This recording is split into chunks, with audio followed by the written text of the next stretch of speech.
swear I can do. If I drink, if I smoke, I keep up. Hey guys, এনেধৰণৰ status ভিডিঅ'ত আপোনালোকৰ যিকোনো photo add কৰি আপোনালোকে অতি কম সময়ৰ ভিতৰত এনেধৰণৰ ভিডিঅ' এডিট কৰিব পাৰিব। চ' এনেধৰণৰ ভিডিঅ' এডিট কৰিবলৈ হ'লে আপোনালোকৰ এটা এপ্লিকেশ্যনৰ প্ৰয়োজন হ'ব, যিটো এপ্লিকেশ্যনৰ নাম হৈছে এভি প্লেয়াৰ। চ' এভি প্লেয়াৰৰ ডাউনলোড লিংক মোৰ টেলিগ্ৰাম চেনেলত দিয়া আছে, আপোনালোকে মোৰ টেলিগ্ৰাম চেনেলত জইন কৰক, লিংক ডিছক্ৰিপশ্যনত দিয়া আছে। আৰু মোৰ এই ভিডিঅ'টো যদি আপোনালোকে প্ৰথমবাৰৰ বাবে চাই আছে তেনেহ'লে চেনেলটো ছাবস্ক্ৰাইব কৰি লওক। এতিয়া আপোনালোকে এভি প্লেয়াৰ এপ্লিকেশ্যনটো অ'পেন কৰি লওক। অ'পেন কৰাৰ পাছত এতিয়া আপোনালোকে এনেধৰণৰ ইণ্টাৰফেচ দিবলৈ হ'ব। চ' এতিয়া আপোনালোকে মোৰ ভিডিঅ'ৰ ডিছক্ৰিপশ্যনৰ পৰা ভিজুৱেলাইজাৰ এটা ডাউনলোড কৰি লওক। ভিজুৱেলাইজাৰ ডাউনলোড কৰাৰ পাছত এতিয়া আপোনালোকে এই ওপৰৰ বক্সৰ আইকনটোত ক্লিক কৰিব। তাৰপিছত লোড ফ্ৰম ফাইলত ক্লিক কৰিব। লোড ফ্ৰম ফাইলত ক্লিক কৰাৰ পিছত আপোনালোকে এই ওপৰত 3 লাইনত ক্লিক কৰি ফাইল মেনেজাৰ চিলেক্ট কৰি ফাইল মেনেজাৰটো অ'পেন কৰি ল'ব আৰু ইয়াৰ পৰা আপোনালোকে ভিজুৱেলাইজাৰটো চিলেক্ট কৰি ল'ব। চ' মই চিলেক্ট কৰি লৈছোঁ ইয়াৰ পৰা ভিজুৱেলাইজাৰটো।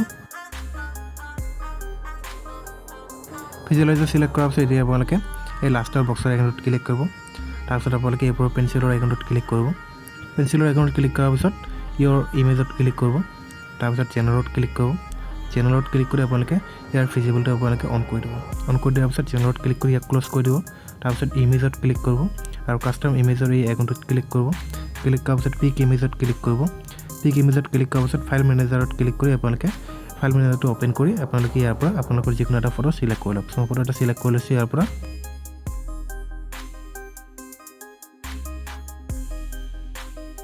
ফটো চিলেক্ট কৰাৰ পিছত ইমেজত ক্লিক কৰি ইয়াক ক্ল'জ কৰি দিব। ক্ল'জ কৰি দিয়াৰ পিছত এইটো অলপ বালাৰত ক্লিক কৰিব আৰু বালাৰটো আপোনালোকে এনেবল হৈ আছে, চ' আপোনালোকে অফ কৰি দিব।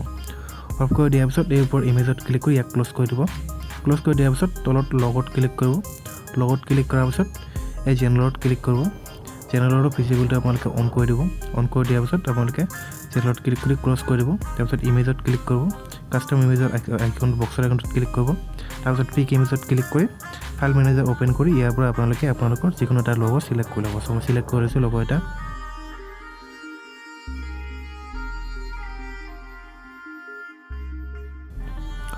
লগো চিলেক্ট কৰাৰ পিছত ইমেজ আইকনটোত ক্লিক কৰি ইয়াক ক্ল'জ কৰি দিব।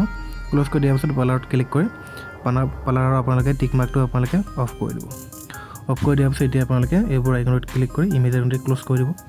ক্ল'জ কৰি দিয়াৰ পিছত পাৰ্টিকেলছত ক্লিক কৰিব আৰু পাৰ্টিকেলছত ক্লিক কৰি চেনেলত ক্লিক কৰিব আৰু চেনেলৰ ভিজিবলটো আপোনালোকে অন কৰি দিব।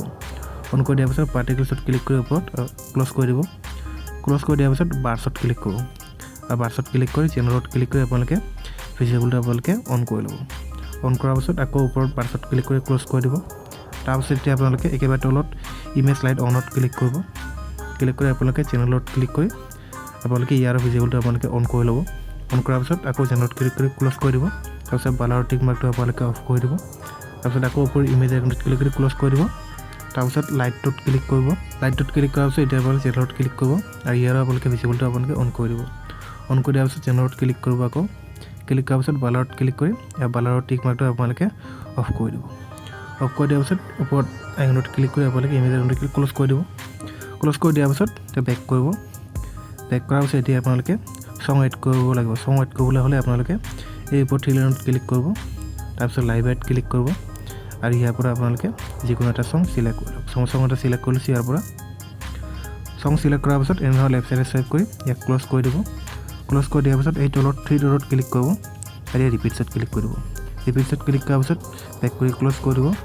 ক্ল'জ কৰি দিয়াৰ পিছত এতিয়া আপোনালোকে ভিডিঅ'টো এক্সপৰ্ট কৰিবলৈ হ'লে এই ওপৰত ডাউনলোডৰ আইকনটোত ক্লিক কৰিব। ক্লিক কৰাৰ পিছত আপোনালোকে ভিডিঅ' ৱেইটত ক্লিক কৰি আপোনালোকে ভিডিঅ' ৱেইটটো আপোনালোকে 720 কৰি ল'ব। 720 কৰাৰ পিছত এতিয়া আপোনালোকে ভিডিঅ' হাইট আপোনালোকে ক্লিক কৰিব আৰু ভিডিঅ' হাইটটো আপোনালোকে 1280 কৰি ল'ব। 1280 কৰাৰ পিছত ফ্ৰেম ৰেটত আপোনালোকে 60 FPS কৰি ল'ব।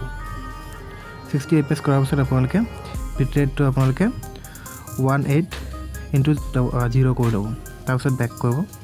বেক কৰাৰ পিছত এতিয়া আপোনালোকে এক্সপৰ্টত ক্লিক কৰি আপোনালোকে ভিডিঅ'টো এক্সপৰ্ট কৰি লওক। যদি ভিডিঅ'টো ভাল লাগিল তেনেহ'লে লাইক কৰক, কমেণ্ট কৰক আৰু এনেধৰণৰ নতুন নতুন ভিডিঅ' এডিটিং শিকি থাকিবৰ বাবে মোৰ চেনেলটো ছাবস্ক্ৰাইব কৰি লওক। আৰু এই ভিডিঅ'টোৰ বিষয়ে কিবা সুধিব লগা থাকিলে মোৰ ইনষ্টাগ্ৰামত মেছেজ কৰক, লিংক ডিছক্ৰিপশ্যনত দিয়া আছে। চ' আজিৰ কাৰণে ইমানে। আকৌ লগ পাম নেক্সট এটা ইণ্টাৰেষ্টিং এডিটিং ভিডিঅ'লৈ। চ' আজিৰ কাৰণে বাই।